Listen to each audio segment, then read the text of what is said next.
आज हम आपको लेकर चलने वाले हैं एक ऐसी ब्राह्मण जाति की कहानी में जिनका नाम सुनते ही इतिहास, संस्कृति, राजनीति और यहाँ तक कि इंडस्ट्री भी सिर झुका लेती है। बात हो रही है करहड़े ब्राह्मण समुदाय की।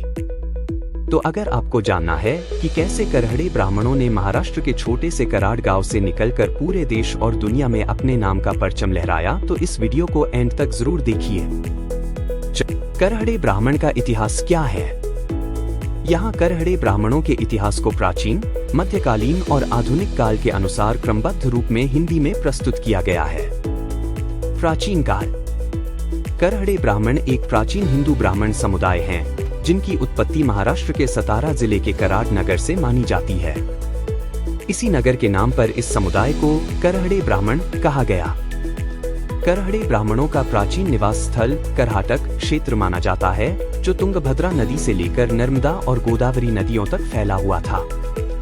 प्रारंभ में यह समुदाय मुख्य रूप से महाराष्ट्र के देश क्षेत्र, विशेषकर कराड़, सांगली और आसपास के इलाकों में केंद्रित था। करहड़े ब्राह्मण ऋग्वेदी, शाकल शाखा और आश्वलायन सूत्र के अनुयायी रहे हैं और ये वैदिक ज्ञान, यज्ञ और वेद अध्ययन में निपुण माने जाते थे।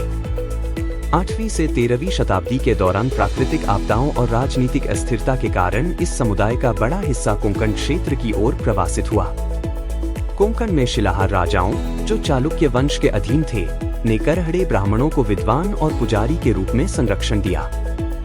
इस काल में करहड़े ब्राह्मण अद्वैत वेदांत, शंकराचार्य परंपरा और द्वैत वेदांत, माध्वाचार्य परंपरा दोनों का पालन करते थे। मध्यकालीन इतिहास।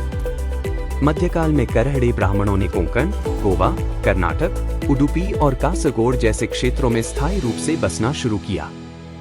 उन्होंने कई गांवों की स्थापना की और अपने उपनामों में प्रायः कर प्रत्यय को जोड़ा, जैसे पाटनकर, सांगलेकर, माडगांवकर आदि, जो उनके मूल स्थानों से जुड़े थे। इस समय करहड़े ब्राह्मण शिलाहार और मराठा शासकों के दरबार में धार्मिक, प्रशासनिक और शैक्षणिक भूमिकाओं में सक्रिय थे। उन्होंने कोल्हापुर की महालक्ष्मी देवी जैसे कुल देवताओं की पूजा, दुर्गाष्टमी, अनंत चतुर्दशी, सप्तष्ठी पाठ आदि को अपनी सांस्कृतिक पहचान का हिस्सा बनाया। 16वीं से 18वीं शताब्दी के दौरान पुर्तगाली आक्रमण और धार्मिक अत्याचार के चलते करहड़े ब्राह्मणों के कई परिवार गोवा से पलायन कर रत्नागिरी, सिंधुदुर्ग और अन्य कोंकणी इलाकों में बस गए। मराठा साम्राज्य के विस्तार में भी इस समुदाय ने महत्वपूर्ण प्रशासनिक, सैन्य और सांस्कृतिक भूमिका निभाई। वे न केवल धार्मिक क्षेत्र में बल्कि राज्य व्यवस्था और समाज सुधार में भी सक्रिय रहे। आधुनिक इतिहास। 18वीं शताब्दी के बाद मराठा साम्राज्य के फैलाव के साथ करहड़े ब्राह्मणों ने महाराष्ट्र से बाहर मध्य प्रदेश, गुजरात, राजस्थान और उत्तर भारत में भी अपनी उपस्थिति दर्ज कराई। 19वीं शताब्दी में शिक्षा के प्रसार, समाज सुधार आंदोलनों और पत्रकारिता के क्षेत्र में इस समुदाय का योगदान उल्लेखनीय रहा। इस काल में करहड़े ब्राह्मणों ने पारंपरिक पुजारी भूमिकाओं से आगे बढ़कर राजनीति, उद्योग, शिक्षा, साहित्य और सामाजिक नेतृत्व में भी महत्वपूर्ण स्थान प्राप्त किया। करहड़े ब्राह्मणों ने देश को कई प्रतिष्ठित व्यक्तित्व दिए, जैसे भारत के पहले मुख्यमंत्री बीजी खेर, किर्लोस्कर उद्योग समूह के संस्थापक लक्ष्मण राव और शांतनुराव किर्लोस्कर, राष्ट्रीय स्वयंसेवक संघ के द्वितीय सरसंघचालक माधव सदाशिव गोलवलकर, प्रसिद्ध कवि सुरेश भट्ट। ब्राह्मणों के उपवर्ग कौन कौन हैं? करहड़े ब्राह्मण समुदाय के 3 प्रमुख उपवर्ग हैं: करहड़े, देश, पाद्यपदे और भट्ट प्रभु। करहड़े उपवर्ग का मूल महाराष्ट्र के देश क्षेत्र, विशेषकर कराड़ से जुड़ा है। बाद में यह समुदाय कोंकण, गोवा, कर्नाटक, केरल और मध्य प्रदेश तक फैल गया। पाद्य उपवर्ग मुख्य रूप से कोंकण और गोवा में बस गया, जो परंपरागत रूप से पुजारी और कृषक कार्यों से जुड़ा रहा। पाद्य शब्द उपाध्याय से निकला माना जाता है, हालांकि कुछ विद्वान इसे करहड़े से अलग जाति मानते हैं। भट्ट प्रभु उपवर्ग विशेष रूप से गोवा में पाया जाता है और संभवतः पाद्य उपवर्ग से अलग होकर विकसित हुआ।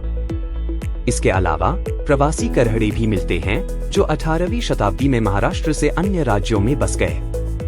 करहड़े ब्राह्मणों के ये उपवर्ग उनके भौगोलिक विस्तार और ऐतिहासिक प्रवास को दर्शाते हैं।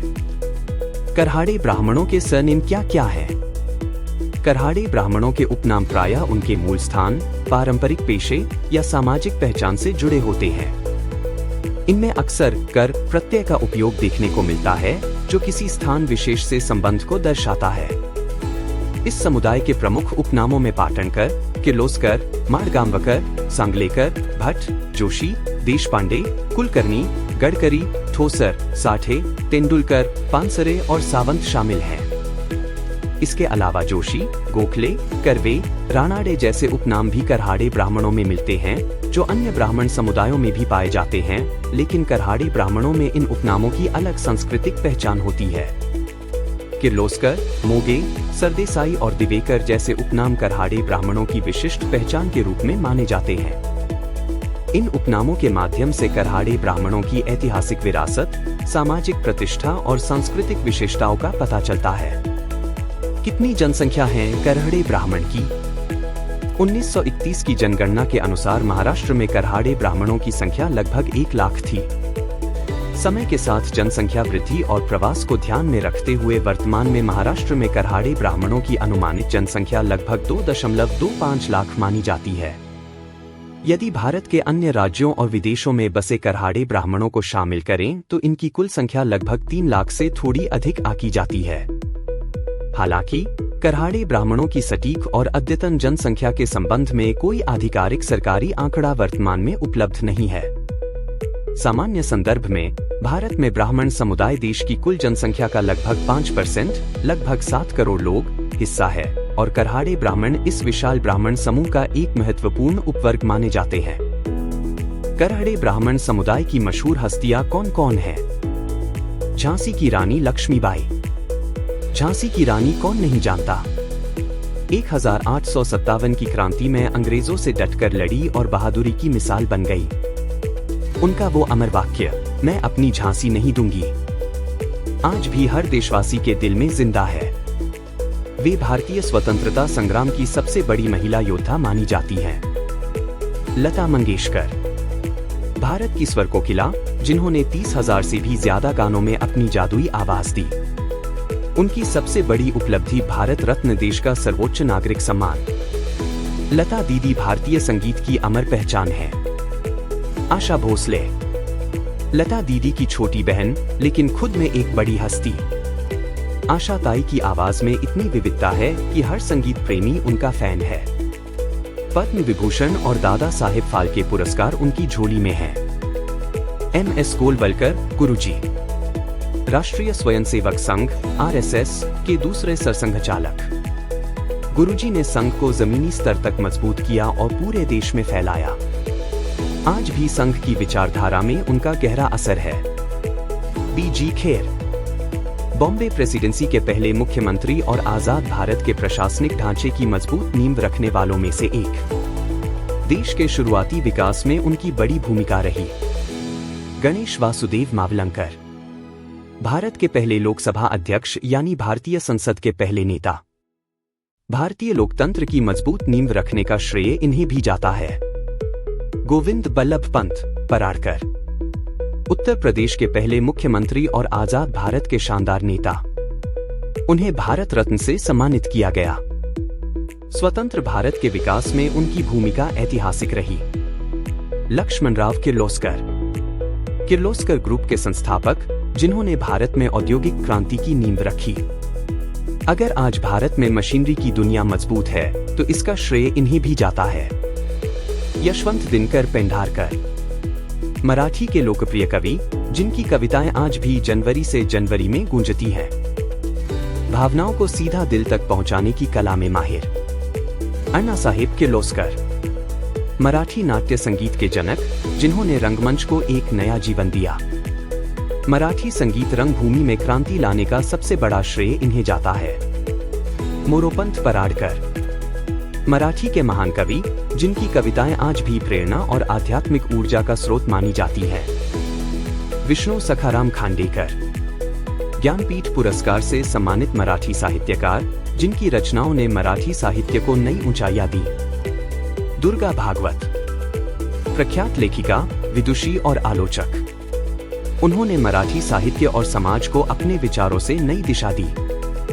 जितेंद्र अभिषेकी, भारतीय शास्त्रीय गायक और संगीतकार, जिन्होंने मराठी संगीत रंगभूमि को नई पहचान दी। संगीत के हर मंच पर इनका योगदान अविस्मरणीय है। गोविंद सखाराम सरदेसाई, प्रसिद्ध इतिहासकार जिन्होंने मराठी और भारतीय इतिहास को प्रामाणिकता और गहराई से दुनिया के सामने रखा। स्वामी कुवल्यानंद, योग को वैज्ञानिक दृष्टिकोण से प्रस्तुत करने वाले पहले व्यक्ति। उन्होंने योग को आधुनिक विज्ञान से जोड़ने का अनोखा काम किया। नारायण सुब्बाराव हार्डीकर, प्रसिद्ध डॉक्टर, स्वतंत्रता सेनानी और पद्म भूषण से सम्मानित। देश की सेवा में उन्होंने जीवन समर्पित किया। डॉक्टर विष्णु श्रीधर वाकणकर, भीमबेटका की खोज करने वाले महान पुरातत्ववेत्ता। उन्हें पद्म भूषण से भी नवाजा गया। भारतीय इतिहास में इनका योगदान अमूल्य है।